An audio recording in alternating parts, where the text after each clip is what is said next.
இப்போ நான் சொல்ல போகிறது பேப்பர் ஆர்ட் பற்றி. பேப்பரில் செய்கிற ஆர்ட் வந்து 3 வகைப்படும்.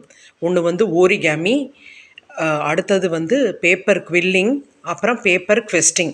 இதில் ஓரிகாமிங்கிறது வந்து காகிதத்தை க்ளூ, பசை, கிளிப்பு, ஊசி, ஸ்டேப்லர் எதுவும் பயன்படுத்தாமல் இது மாதிரி ராக்கெட்டு, கப்பல், அப்புறம் பறவைகள், மிருகங்கள் இந்த வடிவங்களெல்லாம் செய்வோம் இல்லையா, அதுக்கு பேர் ஓரிகாமி. தெரியுதா? இது நல்ல உங்களுக்கு இதுக்கு பேர் ஓரிகாமி. அப்புறம் பேப்பரை வந்து பசை பயன்படுத்தி வெட்டி இது மாதிரி காகித பூக்கள், பறவைகள், மிருகங்கள் செய்திங்கன்னா அதுக்கு பேர் பேப்பர் குவில்லிங். அதாவது அழகான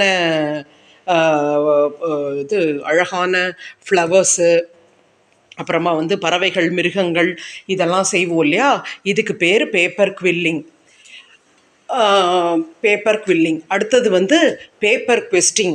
பேப்பர் குவெஸ்டிங்கிறது வந்து பேப்பரை யூஸ் பண்ணி பலவித பரிணாமங்கள், அதாவது நல்லா புரிஞ்சுக்கோங்க, பரிணாம வளர்ச்சின்னு சொல்லுவோம், பரிமாணங்கள்னு சொல்லுவோம். பரிமாணங்கள்ங்கிறது வந்து 2D, 3D, 4D இது மாதிரி வரும். இப்போ பேப்பரை உபயோகப்படுத்தி நீங்கள் பறவைகள், மிருகங்கள் உருவத்தை 3D, அதாவது பரிமாணங்களில் செய்திங்கன்னா அதுக்கு பேர் பேப்பர் குவெஸ்டிங். ஸோ பேப்பரில் வந்து நீங்கள் 3 வகையான ஆர்ட்டு செய்யலாம்.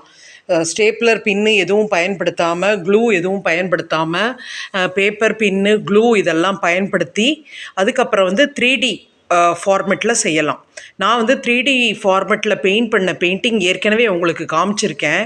அதனால் பேப்பரில் வந்து அதே மாதிரி பேப்பரில் வந்து நீங்கள் பெயர் மட்டும் எழுதி, இப்போ கல்யாண விழாக்கள்லாம் நேம் போர்டு வைப்பாங்க இல்லையா, Jayalakshmi son of Subramanian weds Veeramani son of Shri R Ramalingam அப்படின்னு பேப்பர் போர்டு வைப்பாங்க இல்லையா, அது வந்து தெர்மக்கோலில் நல்ல இந்த ஜிகினா தூள் கிடைக்கும்.